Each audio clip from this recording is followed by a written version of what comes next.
Hello everyone, welcome to my GMB News channel. I hope everyone is having a wonderful day. Before we begin, please hit the subscribe button and give this video a thumbs up. Keir Starmer has urged Benjamin Netanyahu to reconsider his plans to take over Gaza City and said the move would only bring more bloodshed.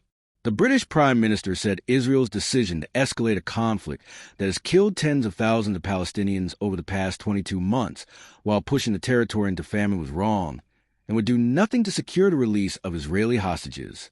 Israel's Security Cabinet approved a plan to take over Gaza City at a meeting that began on Thursday and ran through the night. The plan falls short of taking over the whole of Gaza, as Netanyahu said he had intended before the meeting. Starmer said Israel and Hamas should de-escalate the conflict and agree to a ceasefire, and that the prospect of a negotiated two-state solution was vanishing before our eyes without the two sides engaging in good faith in negotiations. Every day the humanitarian crisis in Gaza worsens, and hostages taken by Hamas are being held in appalling and inhuman conditions. What we need is a ceasefire, a surge in humanitarian aid, the release of all hostages by Hamas, and a negotiated solution, Starmer said. Our message is clear. A diplomatic solution is possible, but both parties must step away from the path of destruction. Several other countries, including Finland and Turkey, have criticized Israel's announcement and called on its government to de-escalate the conflict. The leader of the Liberal Democrats, Ed Davey, said it was increasingly clear that Netanyahu's goal was ethnic cleansing in Gaza.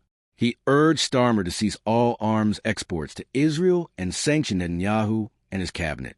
The energy minister Miata Fonbula told Sky News the Israeli government's decision to take over Gaza City was wrong.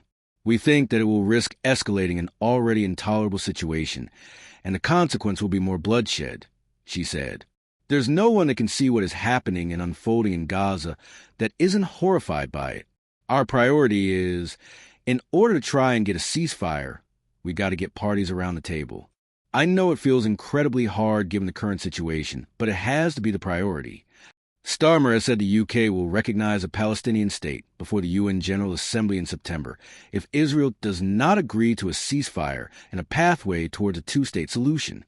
Before the meeting of the Security Cabinet, Netanyahu had set out a plan to take control of the whole of Gaza and eventually hand governance of the territory to friendly Arab forces opposed to Hamas.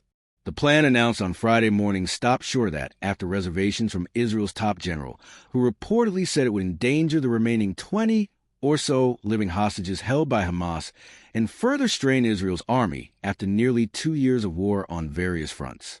Many families of hostages are also opposed, fearing further escalation will doom their loved ones.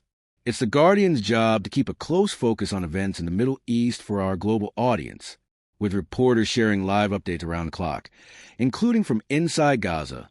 We're well placed to provide comprehensive, fact-check reporting to show the world what is happening in the region, but we can't do it without your support. We rely on the generosity of our readers, whose support helps to keep our correspondents on the ground and our reporting free from commercial or political influence. We appreciate that not everyone can afford to pay for news, but if you can we count on your support? Here are 3 good reasons to make the choice to fund us today. So, what do you guys think about this update? Let me know in the comments below. And if you like my videos, please press like and subscribe for more. I'll see you guys next time.